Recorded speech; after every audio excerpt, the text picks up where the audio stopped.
I've determined that I'm going to go after some major achievements in my life. Amen. I refuse to sit on the sideline, Bishop, and be a cheerleader in someone else's moment. Amen. I don't want to not go after what I can have and what I can do simply because I'm too busy praising and celebrating someone else. Amen. Amen. Amen. I remember when I was a little boy, we used to watch Bruce Lee on television. And whenever Bruce Lee would walk into a room and kick 3 or 4 men behind, and the movie goes off, me and my brothers and my cousins, we would go outside in the yard and play Bruce Lee. And I want to make sure that I end up winning like Bruce Lee. Yeah. I go to kick it and chop it and say, hey, and doing everything that I can, because I felt like if I saw someone else do it, then I should be able to do it too.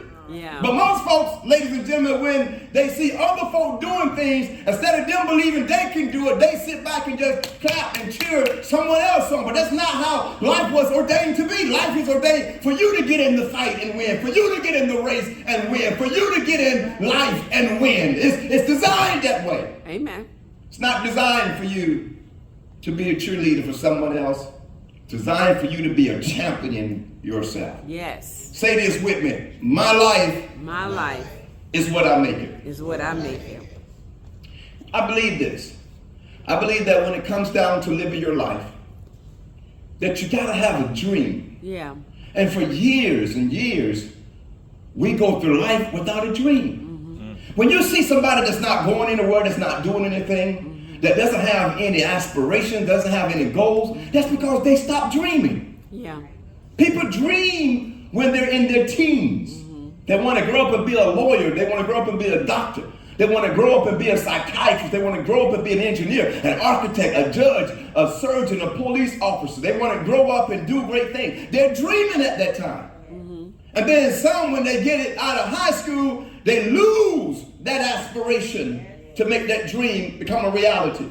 Some keeps going. Some goes off to college. Some goes off to the military. Some get a job. Some work on it, but most folks sit back and they settle.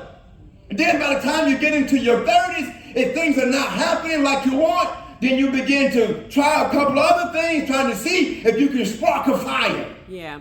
Trying to see if you can turn it around. Then you get into your 40s, and if things still looks the same, then you start doubting yourself. Yeah. You start giving up on yourself. You say, well, it's 40 and I'm not married. I guess I'm supposed to live this way. It's 40 and I don't have any children. I guess the time of my flower has passed. It's 40, I don't have my own house. I guess I'm going to have to rent the rest of my life. I'm 40, and I don't have what I dreamed of. Yeah. So I might as well just settle for a 9 to 5 just to pay my bills and survive. Yeah. And then by the time a person hits 50, they're not thinking about starting life over. Right. Who's thinking about going back to school at 50? Who's thinking about starting a business at 50? Who's thinking about remarrying at 50? Who's thinking about raising a family at 50? Who's thinking about parenting at 50? See, society teaches you that when you get a certain age, that you should have everything you want by now. You should be focusing on retirement.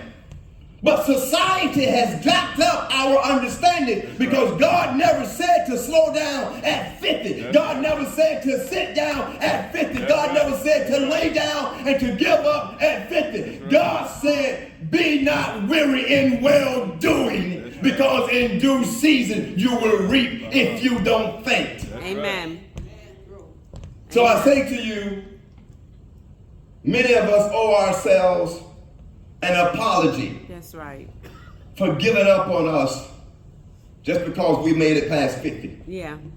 Some may even say, well, I'm 70, and is it okay to give up now? Well, say that to the congressman that's getting up at 70 and 80 years of age. Say that to President Joe Biden. That's right. Who is 83. Come on. Who is still pleading for 4 more years on the job. Come on. When you give up, then your harvest freezes in time. When you give up on you, you have no expectations anymore. That's right.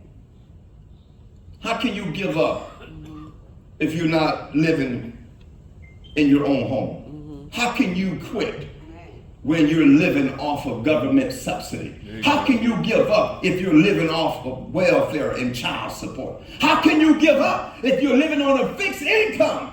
That's right. We Amen. got to change our thinking. Yeah. See, you need a dream. Say this with me. I need a dream. I need a dream. Yeah.